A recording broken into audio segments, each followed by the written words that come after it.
ಕೆಲವೊಂದ್ಸಲ ನಾವ್ ಎಷ್ಟೇ ನಿಯತ್ತಾಗಿ ಕೆಲಸ ಮಾಡ್ತಾ ಇದ್ರು ಕೆಲವೊಂದು ಅಪವಾದಗಳು ನಮ್ಮ ಮೇಲೆ ಬಂದೇ ಬರುತ್ತಲ್ವಾ. ಈ ಸಾಫ್ಟ್ವೇರ್ ಫೀಲ್ಡ್ ಅಲ್ಲಿ ಡೆವಲಪರ್ಸ್ ಕಂಡ್ರೆ ಟೆಸ್ಟರ್ ಸಿಗಲ್ಲ, ಟೆಸ್ಟರ್ಸ್ ಕಂಡ್ರೆ ಡೆವಲಪರ್ ಸಿಗಲ್ಲ. ಇಬ್ರದು ಜಿದ್ದಿ ಇದ್ದಿದ್ದೆ. ಆ ತರ ಒಂದ್ ಜಿದ್ದಿ ಇವತ್ತು ನನ್ನ ಆಫೀಸ್ ಅಲ್ಲಿ ನನ್ನ ಟೀಮ್ ಅಲ್ಲೇ ಆಯ್ತು. ಕೆಲವೊಂದ್ಸಲ ಹೋಗ್ಲಿ ಅಂತ ಬಿಟ್ಟಿದ್ದೆ ನಮ್ಗೆ ಶಾಪವಾಗುತ್ತೆ, ನಮ್ಗೆನೆ ಪ್ರಾಬ್ಲಮ್ ಆಗುತ್ತೆ ಅಂಡ್ ನಮ್ದೇ ತಪ್ಪು ಅನ್ನಂಗಾಗುತ್ತೆ ಮೂರನೇವ್ರಿಗೆ. ಅವ್ರಿಗೆ ಗೊತ್ತಿರಲ್ಲ ಅಲ್ವಾ ಒಳಗೊಳಗೆ ಏನ್ ನಡೀತಾ ಇರುತ್ತೆ ಅಂತ.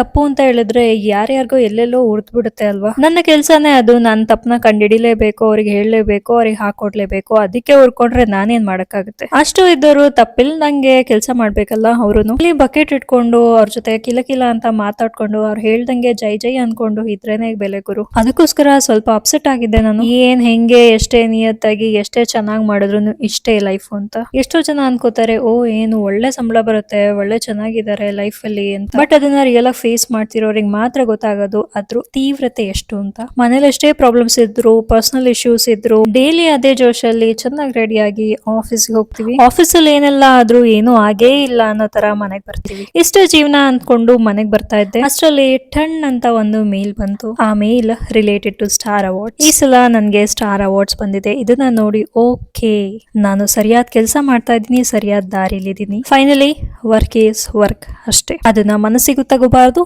ಮನೆಗೂ ತರಬಾರ್ದು. ಇದು ಥರ್ಸ್ಡೇ ಮಿನಿ ವ್ಲಾಗ್. ನಾನ್ ಪ್ರಿಯಾ.